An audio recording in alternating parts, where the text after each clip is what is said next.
If you're feeling overwhelmed by the digital world today, you can just turn off your phone. Right, you just toss it in a drawer and walk away. Exactly. You close the laptop, you leave the screen on the desk. There's this comforting physical boundary between you and the machine. Yeah, you have the luxury of opting out. Right. But what happens when that computer is physically stitched into the biology of your brain? I mean, that's the terrifying part. There is no off switch anymore. None at all. The boundary just totally evaporates. It forces us to confront a reality where the hardware isn't, something you hold. It's something you literally are. And that is exactly why we are here. Welcome to today's deep dive. We are stepping completely into this uncharted territory. Yeah, we're looking at the profound implications of Neuralink's brain-computer interface technology. And we're not just looking at the tech itself, which is an engineering marvel, but we're looking at it through the deeply complex, often paradoxical worldview of its founder, Elon Musk.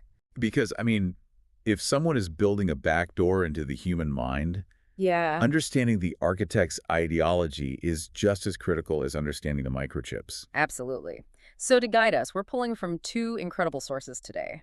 First, a fascinating 2020 university research paper on the ethical concerns and consequences of Neuralink. And we're pairing that with a really comprehensive encyclopedia entry detailing Elon Musk's political, social, and technological views up through early 2026. Right. So our mission today is to help you, the listener, understand not just the mind-bending mechanics and the risks of merging human brains with artificial intelligence, but how the personal ideologies of the billionaire pushing this could actually shape the future of human evolution. The stakes here go far beyond a typical product launch, Yeah.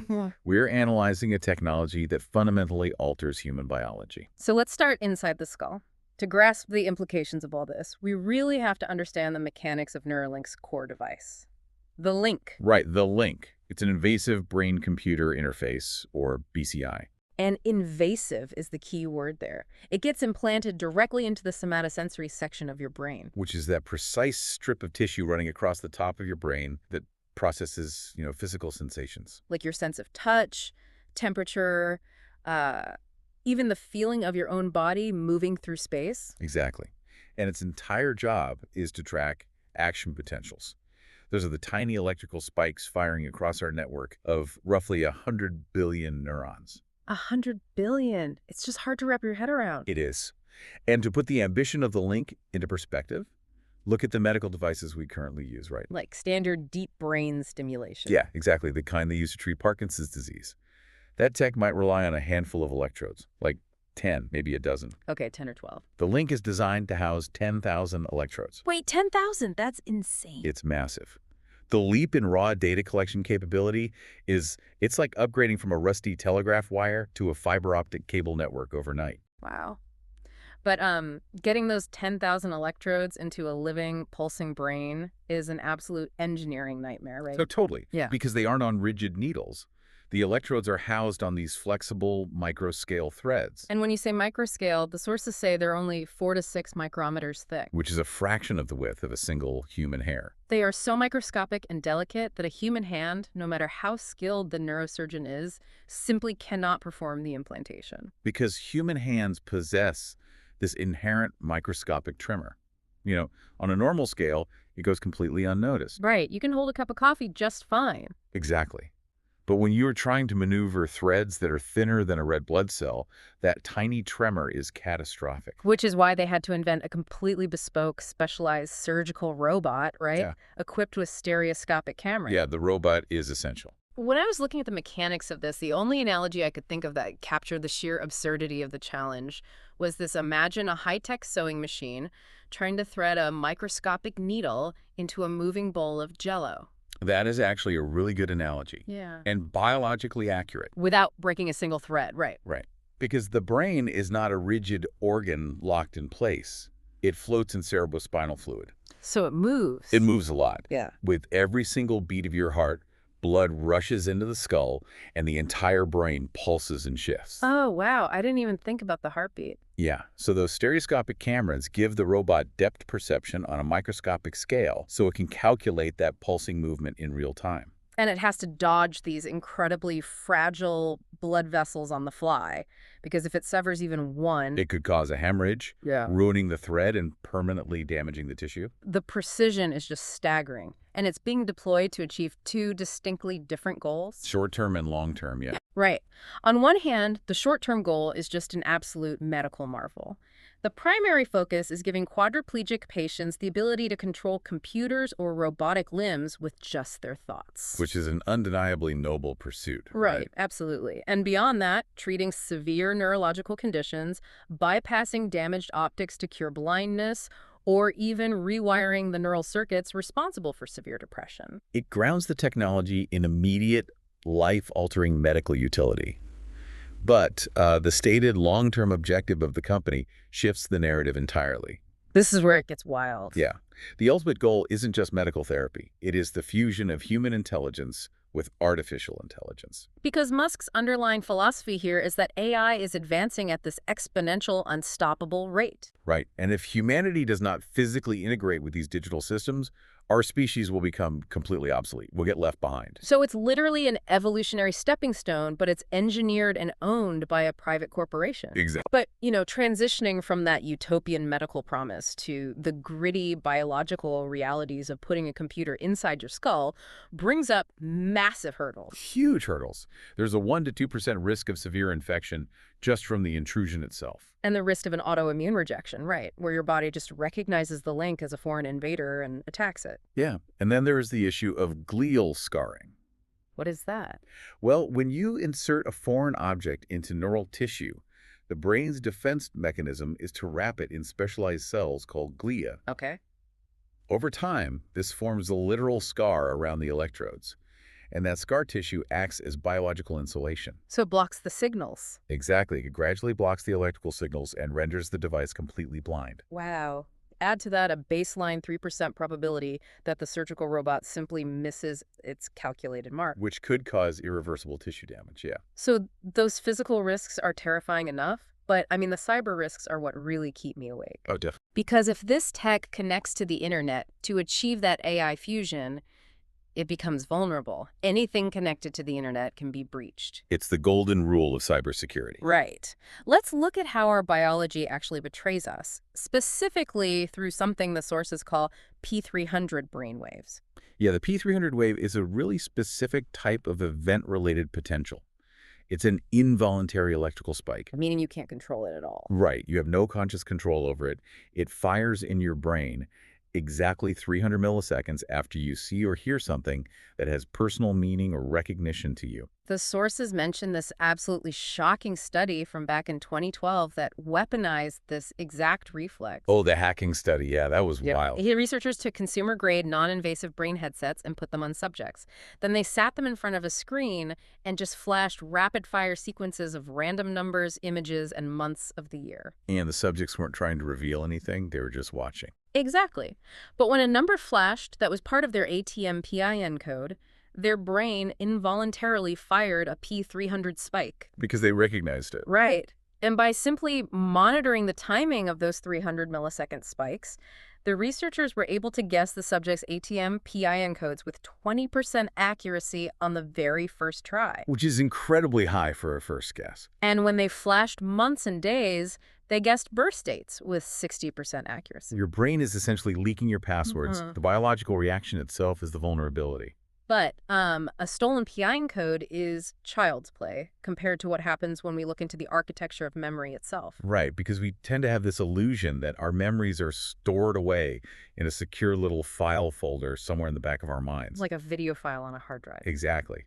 But the physical reality of the brain completely shatters that illusion.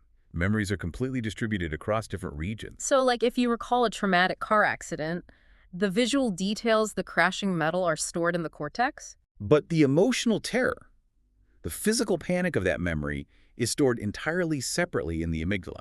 So the memory isn't one object, it's a synchronized playback of all these different regions working together. Furthermore, neuroscientists at MIT have discovered that specific brain frequencies, known as beta rhythms, act as a routing system, like a gate. A gate for the information. Yeah. These rhythms control what information gets pulled from those different regions and read out into your conscious mind, and what gets suppressed or cleared away. Okay, so if you can access the technology that controls the gate, You can manipulate the memory. that is deeply unsettling. And neuroscientists have already proven this is possible in animal models, right? They have. They've run experiments on mice where they successfully deleted specific fear memories by targeting the neural pathways in the amygdala.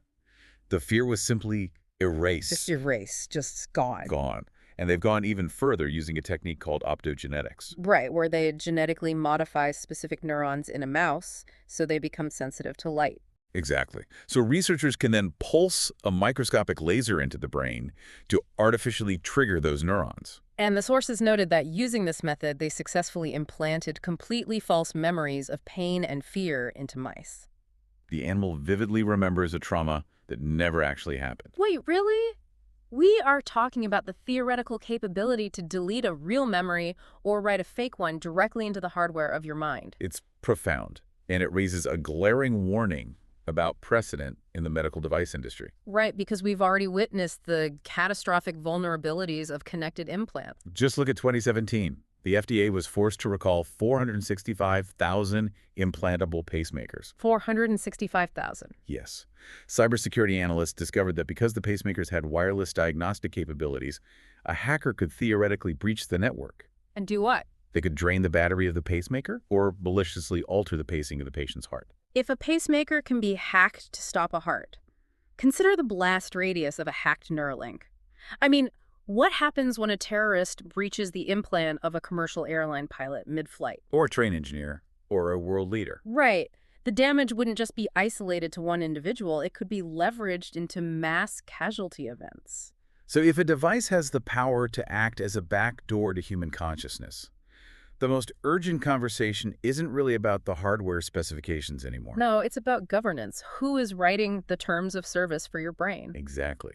Which brings us directly to the architect behind Neuralink, Elon Musk. Right. To understand how this technology might be deployed, we really have to map out his ideological evolution. Which has shifted pretty dramatically over the past few years, according to the sources. And look, before we get into this, we need to be crystal clear. We are maintaining strict impartiality here on politics. Absolutely. We are not taking sides. We're just reporting the facts exactly as they are laid out in the encyclopedia entry and the research papers. Exactly. So looking at his political footprint, up until about 2020, it was fairly conventional for Silicon Valley. He historically voted for Democratic candidates Obama, Clinton, Biden. But by 2022, there was a really sharp pivot. He aligned heavily with the Republican Party. Right, ultimately becoming the single largest financial contributor to Donald Trump's 2024 presidential campaign. And that financial and political alignment culminated in a massive acquisition of institutional power. Yeah. Following the 2024 election, he was appointed as the de facto head of the Department of Government Efficiency, or DOGE. And his explicit mandate in that role is to drastically slash federal budgets and consolidate or outright delete federal agencies. Okay, here is the friction that I just can't look past. How does someone who passionately protests against government regulation and embraces a limited government libertarian stance justify taking a role within the federal government to consolidate power and delete agencies? Isn't there a tension between his anti-establishment rhetoric and his actions? It's a huge paradox. Mm-hmm. Political scientists analyzing his trajectory actually label this current stance as libertarian authoritarian. Libertarian authoritarian, that feels like an oxymoron. It is, but it perfectly encapsulates that exact tension.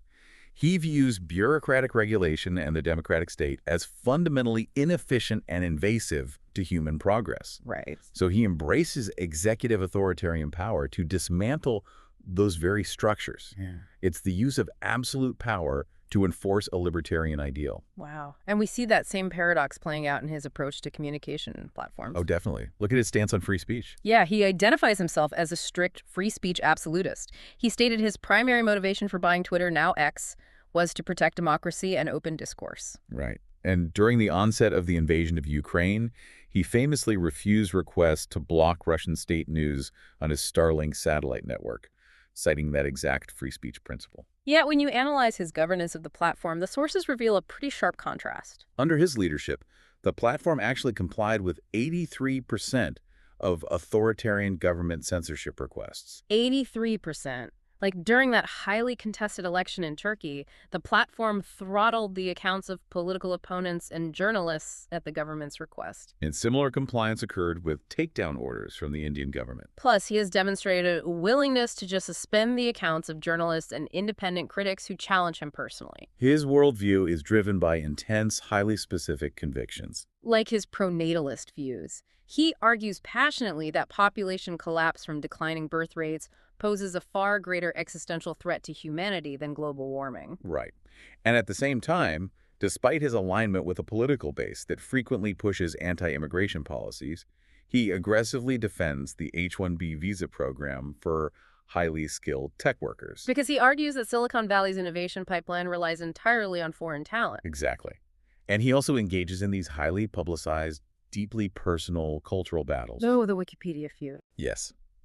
He publicly categorized the open-source encyclopedia as woke, claimed it was manipulated by far-left activists, and literally offered the organization $1 billion on the condition that they rename the site Wikipedia. $1 billion, just to rename it. Yeah, it's a very specific, aggressive style of influence. So when we combine these two realities, the intimate mind-reading power of the Neuralink device and the highly polarizing, efficiency-obsessed worldview of its creator, we inevitably hit a societal collision. The common good versus human rights. Right. What happens when this technology scales up? Let's look at the modern workplace. The promise here is the creation of mind workers. Employees who can interface with complex databases, write code, or execute financial trades at the literal speed of thought. A worker equipped with a link would be exponentially more productive than a biological counterpart. But the architecture of that efficiency is built entirely on surveillance. Right, because if a device can stream data out of your brain to a computer, it means the computer can read the data, and by extension, the corporation can read it. Imagine a corporate dashboard where managers don't just track your keystrokes, but they monitor your beta waves to ensure your cognitive attention is fully locked onto the quarterly report.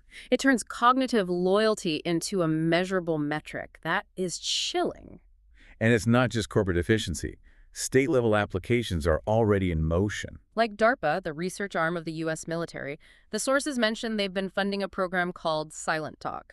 The explicit goal of that is to utilize BCI technology to enable telepathic, completely silent communication between soldiers on the battlefield. So when analyzing the societal impact of scaling this tech, the university paper we read breaks it down into two distinct ethical frameworks. Right. The first is the common good approach, which focuses on maximum benefit for society as a whole. Through this framework, widespread adoption of DCI becomes highly desirable.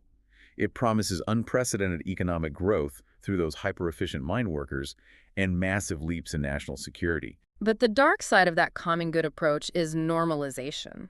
If society structures itself around the efficiency of the link, it practically becomes mandatory to have one. Think about trying to navigate the modern economy today without a smartphone or an email address. Right. It's impossible. Now imagine applying for a job, and the prerequisite isn't just a college degree, but a neural implant. It literally forces participation. And this would inevitably spark massive societal fractures. Like the anti-vaccine movements. Very similar, yeah.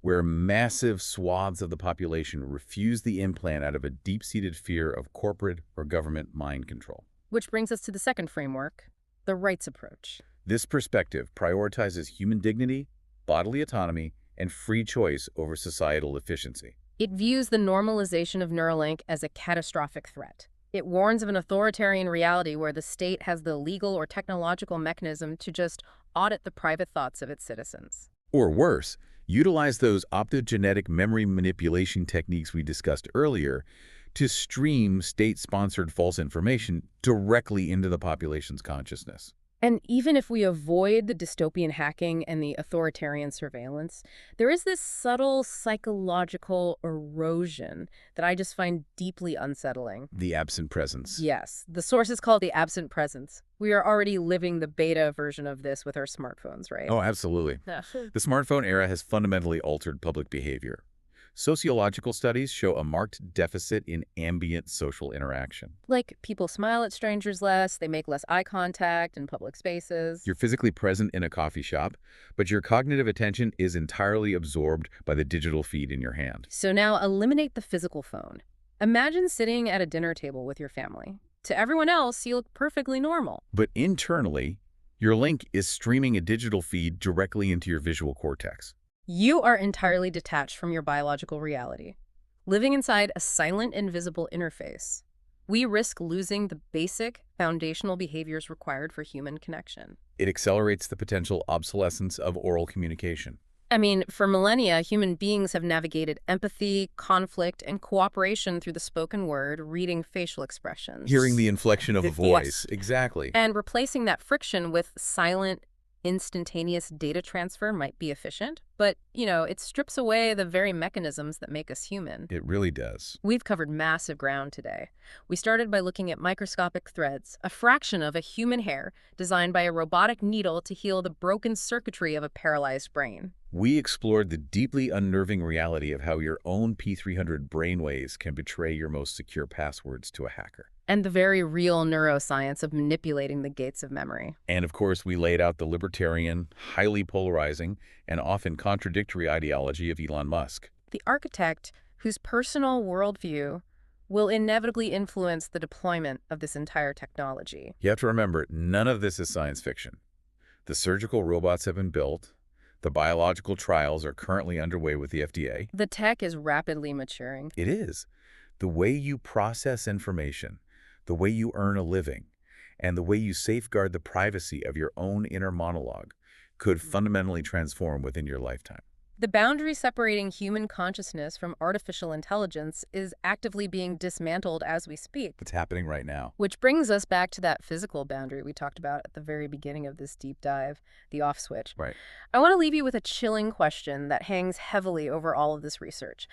Let's say Neuralink achieves its ultimate stated ambition. The AI fusion. Right. Let's say it successfully allows human beings to upload their consciousness to the internet, achieving a state of digital immortality.